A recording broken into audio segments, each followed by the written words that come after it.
सरगरम हेउछि राज्य राजनीति। धीरे धीरे पतन आड़कू गति करुछि बिजु जनता दल।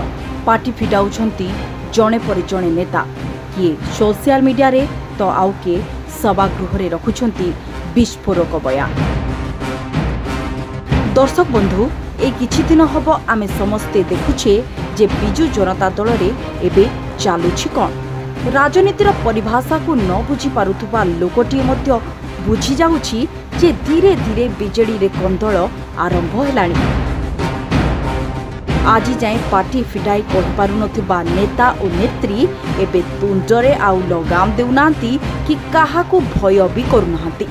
सीधा सड़क निज मनर क्रोध को कैमेरा सम्मुख रे रखुछंती। ए सबरु आपण जानि सारिथिबे आमे काहा कथा एबे कहिबाको जाउछु। हाँ दर्शक बंधु, आमे कहूछु ओडिशार पूर्वतन मुख्यमंत्री तथा बिजु जनता दलर सुप्रीमो नवीन पट्टनायक और तांको दलीय नेतांको कथा। दिने जो माने दलर सांगठनिक दायित्व को बहुत उत्तम रूप से परिचालना करी समस्त कार्य अति सुंदर भावरे परिचालना करुथिले, आज कुआडे सेमाने अलोड़ा होई गलेडी। एकथा आमे कहूनु, खुद सेमाने निज पार्टी रे कहउछंती। सीधा आंगुठी देखाउ नांती, किंतु तेरछा बाण मारी सठिक जगार निशाना मारुछंती, जाको अति स्पष्ट भावरे जना पड़ुछि।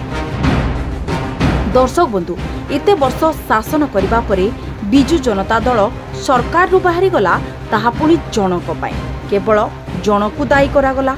पांड्यान पांड्यान गो बैक नारा देई किछि नेता दल छाड़ी अन्य दल को पळाइले, आउ किछि दल प्रति थिबा कर्तव्य को पादरे आड़ेई देई जाई पारु नांती सत, किंतु एबे भी सेई दबदबा, एबे भी सेई प्रीति पांड्यान को पाई बीजेडी सुप्रीमो को जाउनी बोली नेता आंगुली देखाइले। किछि दिनर व्यवधान परे पुणी थरे विके पांड्यान को ना उठिलाणी नुह। दर्शक बंधु, एकथा सत बोली मध्य लागुछि, कारण नवीन पट्टनायक को देखाशुना करिबा पाई पांड्यान 24x7 उपस्थित रहउछंती।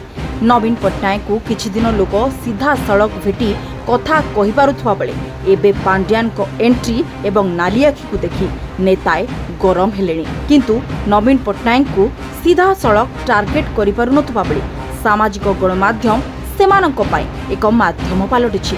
दर्शक बंधु, नवीन पट्टनायक असुस्थ हवा, भुवनेश्वर एक घरोई हस्पिटाल रे चिकित्सित हवा आउ तांकर आखे पाखे पांड्यान नजर आसिबा बीजेडी पाई एक विद्रोह बोली कहा जाय परिबो। कारण नवीन पट्टनायक सुस्थ हवा परे पांड्यान को हाथ धरी नवीन निवास फेरिबा एवं तापरे एक वीडियो जारी करिबा, यह पांड्यान को प्रति नवीन कर भल पाइबा बोली कहा जाउछि। आहुरी भी कुआ गलानी दर्शक बंधु जे पांड्यान आगरे आउ सबु तुच्छ बोली परोक्षरे कुआडे नवीन सूचाई देलेनी। एमिति जदि हुए ताहले आगुकू पांड्यान विरोधी गोष्ठी एकत्रित हेबे और बिजु जनता दल दुई फाळ होइजिबो, एतिरे कोनोसी संदेह नाही। कारण एबे श्रीमय मिश्र करिथिबा पोस्टटी समग्र ओडिशा राजनीति को हलचल करि दैछि।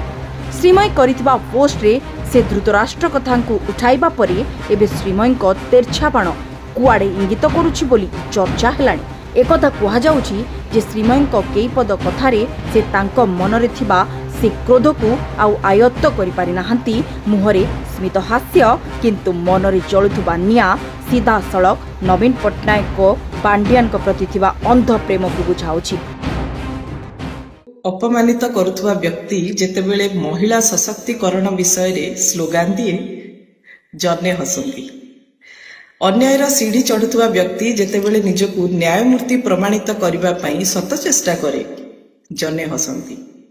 निज पई गोटे छोटिया निष्पत्ति न नै पारुथुबा व्यक्ति जेतेबेले राष्ट्र निर्माण रो कथा कहे जने हसंती। हाँ दर्शक बंधु, ए सबु देखिले लागुछि बीजेडी रे पांड्यान खेड़ा पुणी थरे पशिछि, जहाँकि दलीय कर्मी मनरे असंतोष आउ विद्रोहर निया भरी देइछि। तेबे आगो को आउ कोन सब होउछि ता तो समग्र ओडिशावासी निश्चिंत देखिबे। Bureau report, the news inside.